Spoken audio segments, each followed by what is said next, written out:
आपण भारतीय लोकशाहीच्या सर्वात मोठ्या उत्साहात आता सहभागी होत आहोत। निवडणुकीचे 2 टप्पे झालेले आहेत। वारंवार आपण म्हणत असतो की समाज बदलत नाही, वारंवार आपण म्हणत असतो की आमच्या समस्या सुटत नाहीत। ह्यावेळेस आपण दरवेळा ज्यावेळेस असं म्हणतो की आमच्या समस्या सुटत नाहीत, लोकप्रतिनिधी आमचे निष्क्रिय आहेत असं आपण म्हणत असतो, त्यावेळेस मित्रांनो मैत्रिणींनो एक गोष्ट मला आपल्याला सांगावीशी वाटते की तुमची माझी सगळ्यात मोठी जबाबदारी आहे। सक्षम लोकप्रतिनिधी जर निवडून द्यायचा असेल तर आपण सजग असलो पाहिजे।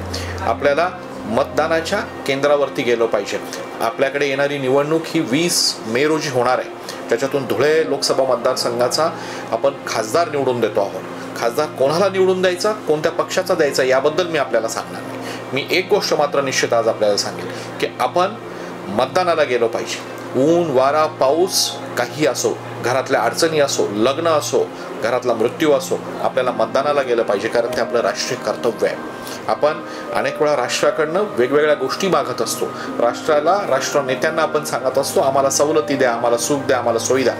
तुमचा तो हक्क आहे नक्कीच, पण त्याबरोबर आपल्यावर एक जबाबदारी पण आहे आणि ती जबाबदारी आहे मतदानाला जाण्याची। ज्या ठिकाणी आपलं बूथ असेल, ज्या ठिकाणी आपलं नेहमीचं मतदान होत असेल त्याची माहिती घ्या।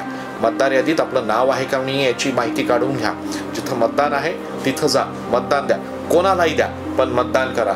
मतदान करा, सिद्ध करा की मी एक राष्ट्रनिष्ठ माणूस आहे, राष्ट्रभक्त आहे, राष्ट्राच्या हितासाठी मी प्रेरित झालो आहे। आणि मला खात्री आहे मित्रमैत्रिणींनो, तुम्ही स्वतः मतदानाला जाल, आपल्या अवतीभवतीच्यांना प्रेरित कराल, जे अपंग असतील, वयोवृद्ध असतील त्यांना देखील मतदानाला घेऊन जाल।